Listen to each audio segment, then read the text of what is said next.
अपनी देख, उन्हें नहीं परवाह इस चीज़ की कौन मर रहा है, कौन जी रहा है, कौन क्या कर रहा है। तो ये नारा जब से हमने अपना लिया हुआ है, अपनी अपनी देखो, अपना काम सीधा करो, तो मुआशरे के अंदर बिगाड़ आना शुरू हो गया होगा। जगह जगह हमने अपने अड्डे बना लिए हुए हैं। अगर मैं किसी एक ग्रुप के साथ हूँ तो मरने तक मैं उसी ग्रुप के साथ हूँ। मैंने कभी उस ग्रुप से निकल कर दूसरा ग्रुप ज्वाइन ही नहीं किया। गरीबों के पास मैं कभी गया ही नहीं। अमीरों के पास बैठा तो अमीर ही रहा, अमीरों के पास ही रहा। जो गरीबों के पास बैठा वो गरीबों के पास ही रहा। जो दरमियाने तबके में रहा वो दरमियाने तबके में ही रहा। दोस्तियों का लेवल अलहदा हो चुका है, घरों का लेवल अलहदा हो चुका है, रहने सहने का लेवल अलहदा हो चुका है। वो दो घरों में कैसे मोहब्बत कायम होती है। मैंने एक वाक़या पढ़ा कि एक घर गरीब था और एक घर अमीर था, और दोनों अड़ोस पड़ोस थे। तो गरीब घर ना अक्सर वो साथ वालों के अखलाक से बड़े मुतासर थे। तो जब भी कोई खाने की किल्लत होती या कोई ऐसा मसला होता तो वो जाते और वो बड़े अच्छे अखलाक से ना उनको खाना बांध के खिला के अच्छे तरीके से उनको दे देते। तो जैसे वो खाना लेके घर आते, वो खाते, उन्हें बड़ी दुआएं देते। तो कभी कभी ना अमीर घर की औरत गरीब के घर में जानबूझकर जाती और जाकर ना वहाँ से नमक मांग कर लेकर आती। तो बेटे को बड़ा गुस्सा आता कि माँ, अल्लाह ने तुम्हें सारा कुछ दिया हुआ है, इसके बावजूद तुम उनके घर जाती हो मांगने के लिए। एक बार, दो बार, तीन बार, चार बार जब ये वाक़या हुआ ना, तो माँ ने बेटे को ना पास बिठाया और बिठाकर कहा, बेटा वो बेचारे गरीब हैं, जब कभी खाना उनके पास नहीं होता वो लेने आ जाते हैं, हम उन्हें दे देते हैं। अगर हर बार वही मांगने आएंगे तो बेटा उन्हें कितना बुरा लगेगा। तो मैं उनके घर नमक मांगने जाती हूँ, वो महंगा भी नहीं है और वो मुझे दे भी देते हैं। उनके दिल में क्या है कि वो भी हमसे मांग के ले जाते हैं, हम भी उनसे मांग के ले जाते हैं, साहब तो बराबर है ना। कैसी ये है मुआशरा, ये है अमन, ये है बेहतरीन मुआशरा कि वो उनसे नमक क्यों मांगने जा रही है, ताकि एहसास कमतरी ना हो कि मेरा मुसलमान भाई है, बहन है, उसके दिल में ये ना आए कि जब भी जाते हैं हम ही मांगने जाते हैं, तो चलो मैं भी नमक मांग लाती हूँ। तो उसके ज़हन में हो उन्हें भी तो ज़रूरत पड़ती है, वो भी आ जाते हैं तो हम भी मांग लाते हैं। तो ये चीज़ जब हमारे अंदर आएगी, हमारा मुआशरा चेंज होगा।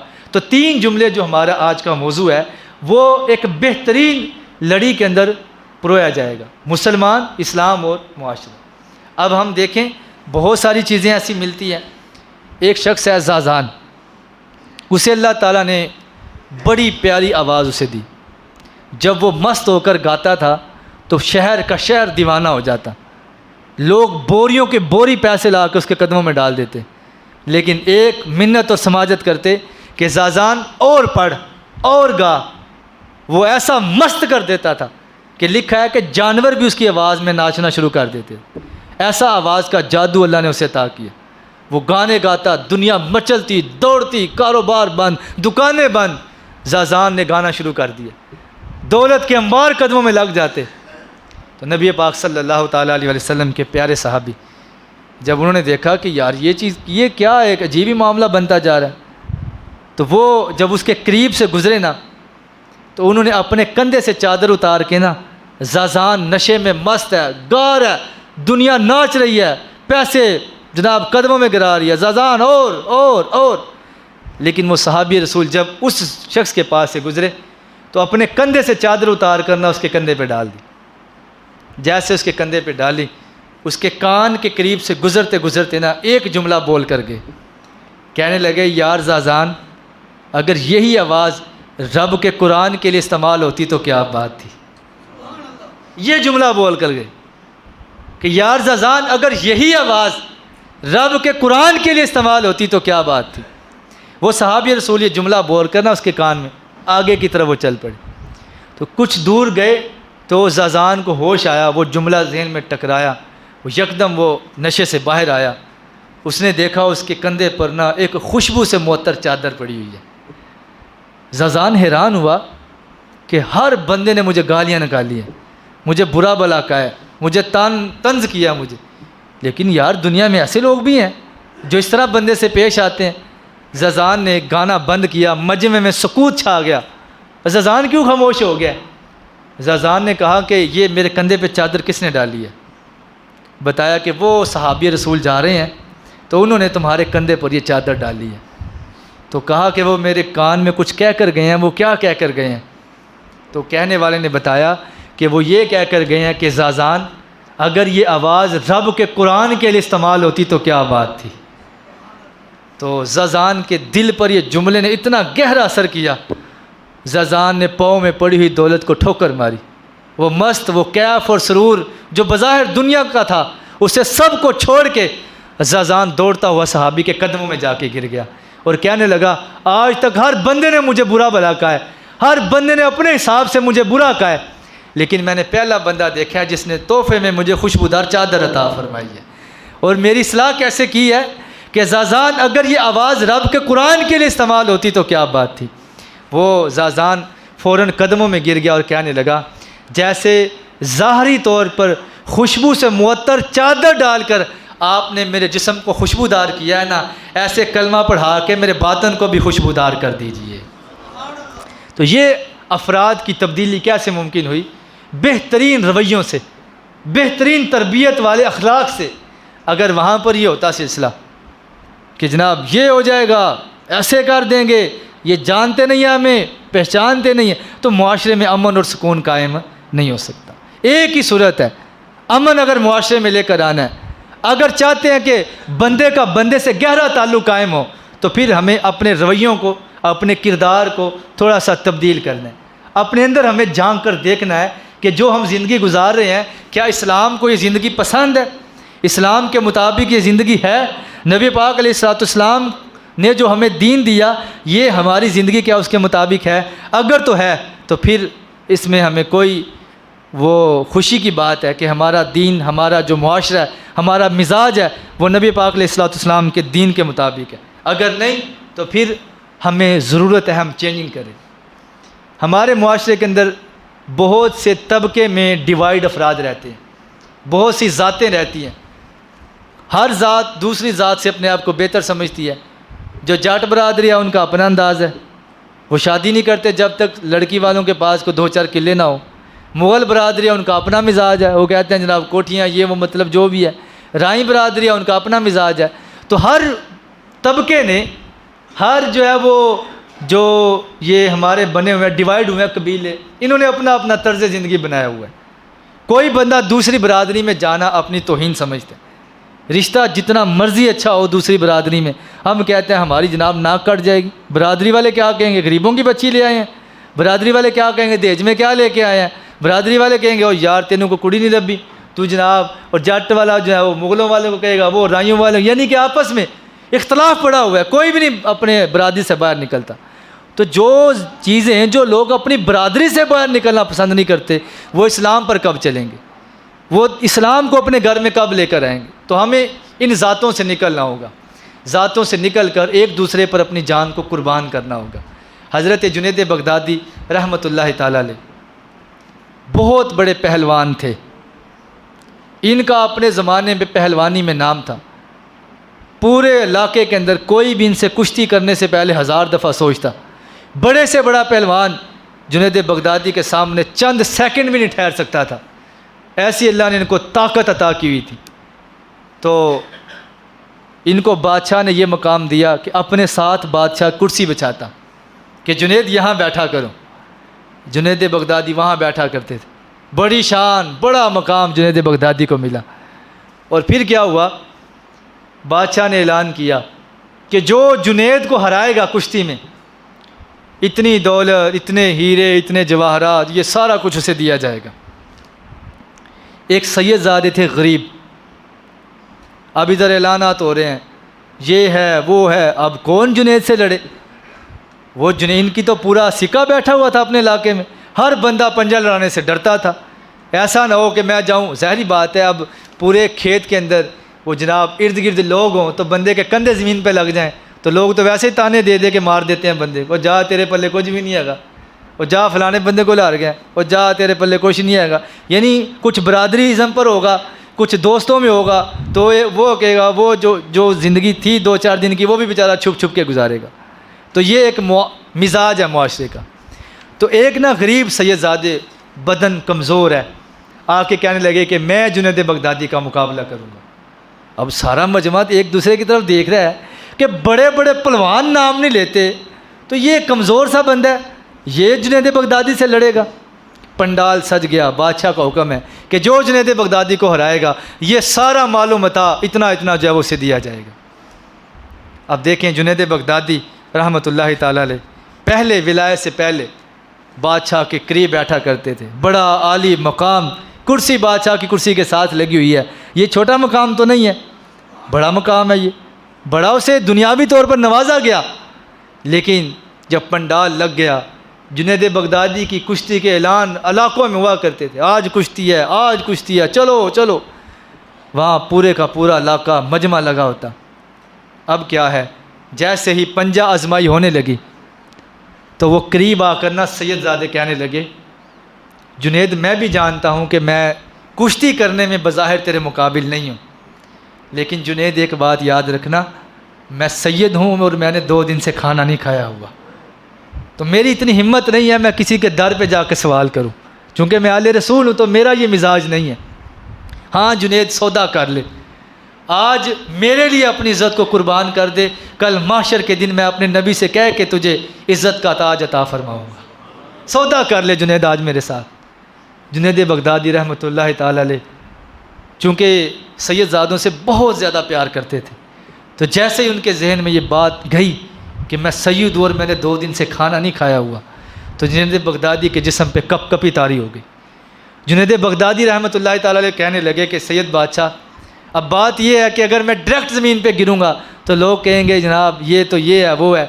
ऐसा करते हैं हम पंजा आजमाई करेंगे, एक बार मैं आपको पीछे करूंगा, एक बार आप मुझे पीछे करें, फिर 2-4 बार आगे पीछे करेंगे, आप मुझे धक्का दीजिएगा, मैं जब वो गिर जाऊंगा, लोग भी देखेंगे मुकाबला हुआ और मुकाबले में जुनैद हार गया।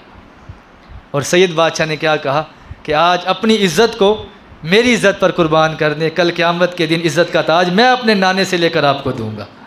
जुनैद बगदादी रहमतुल्लाहि ताला अलैह कहा कि मुझे मंजूर है।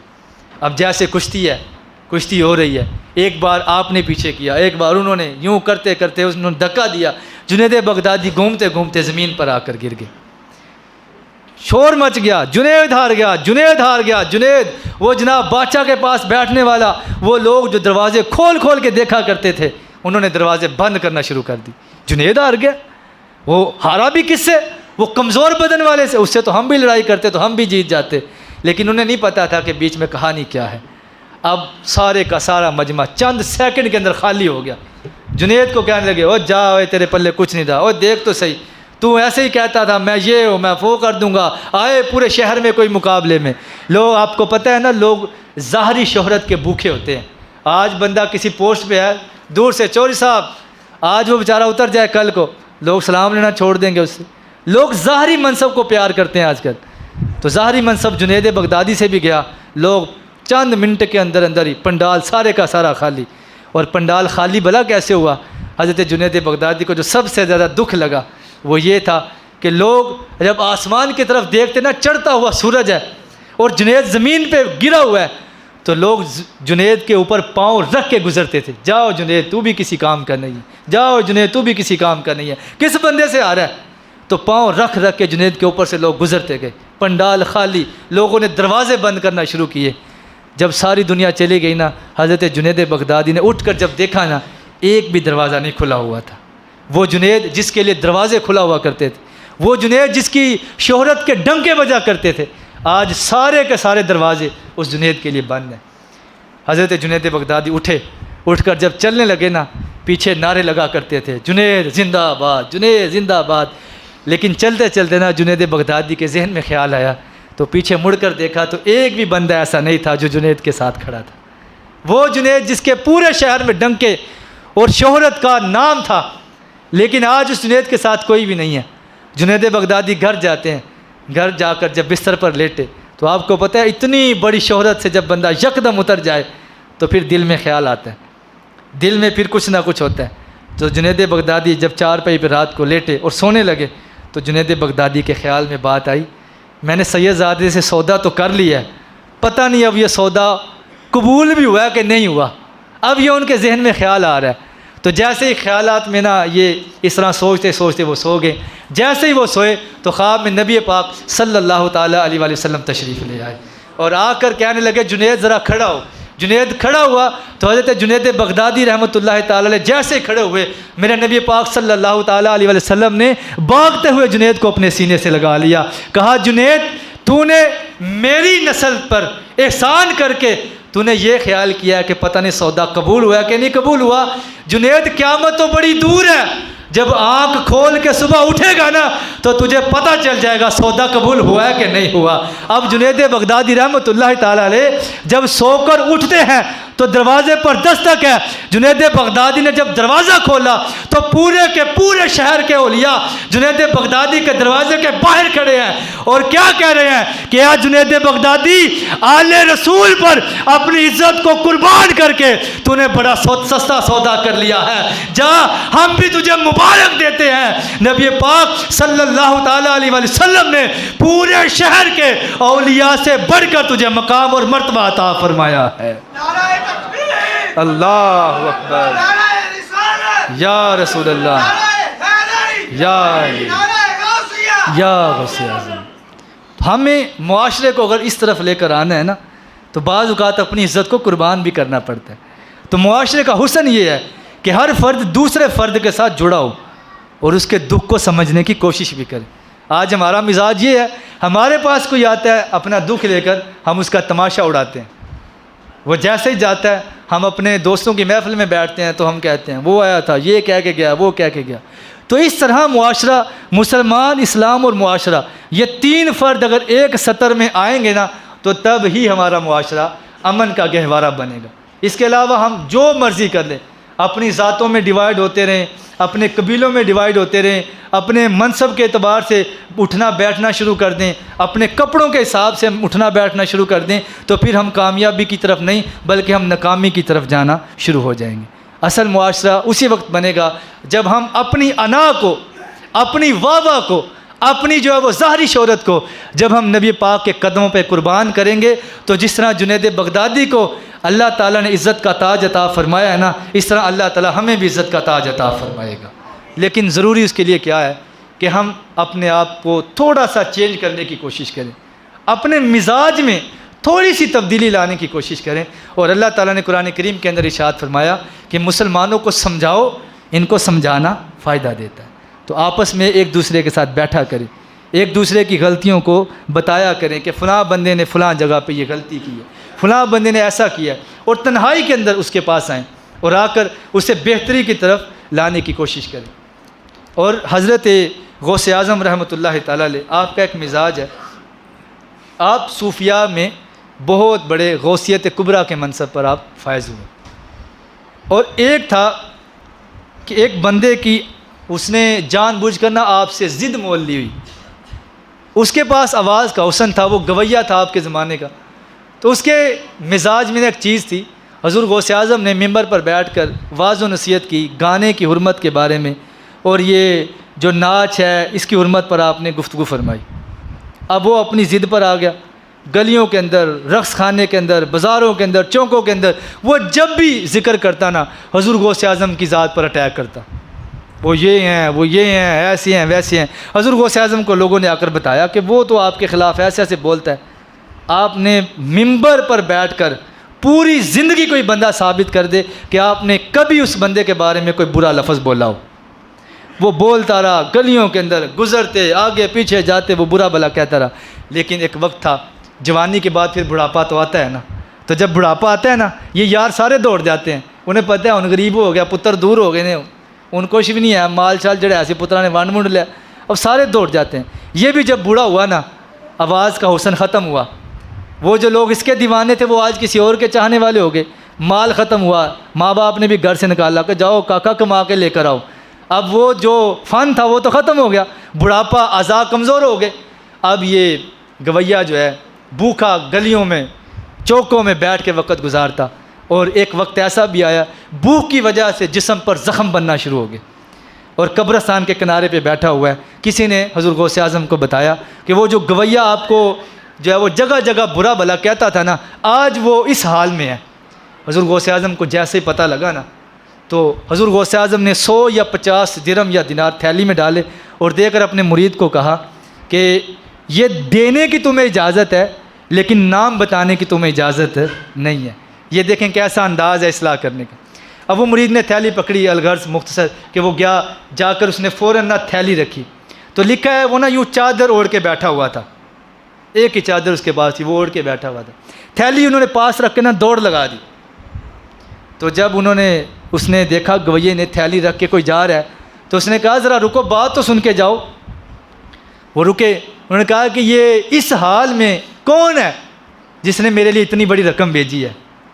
तो उन्होंने कहा कि मुझे देने की इजाज़त थी, तो नाम बताने की मुझे इजाज़त नहीं थी। अब ये गवैया भला क्या कहता है? उस वक्त जवानी थी तो बात ज़रा कम समझ में आती है, बुढ़ापे में ज़रा बंदा जल्दी मान जाता है। अब ये गवैया कहने लगा, अल्लाह की कसम है, अगर पूरे बगदाद के अंदर इस हाल में भी अगर कोई गम गुसारी करने वाला है ना, तो वो हुजूर गौसे आज़म ही हो सकते हैं और कोई नहीं हो सकता। वक्त चूँकि हो गया, मैं ये बस मिसरा मुकम्मल करके बात मुकम्मल करता हूँ। वो वहाँ से उठा, उसने दिरहम और दिनार वो देकर कपड़े लिए, गुस्ल किया, खाना खाया, जिसम में कोई ताकत आई। अब वो ना हुजूर गौसे आज़म के पास आया और आकर उसने एक जुमला बोला। वो जुमला क्या था सुनिए, और अपने मुआशरे को अमन की तरफ लाने की कोशिश कीजिए। वो गवैया कहता है कि मैंने आपके नबी को नहीं देखा, मैंने आपके नबी के सहाबा को भी नहीं देखा, और मैंने आपको देखा है, और मैं ये कहने पर मजबूर हूँ कि जिस नबी के उम्मती का ऐसा किरदार है, अल्लाह ने उस नबी को क्या शान अता की होगी। ये वो जुमले थे जो आला किरदार की वजह से अगला बंदा कहने पर मजबूर होता है। तो अगर हम चाहते हैं ना हमारा मुआशरा अमन की तरफ आए, तो याद रखिएगा हमें अपने मिजाज से थोड़ा सा नीचे उतरना पड़ेगा। तो इंशाअल्लाह वो वक्त दूर नहीं है कि हमारा मुआशरा अमन का गहवारा बनेगा। वमा अलैना इल्लल बलागुल मुबीन।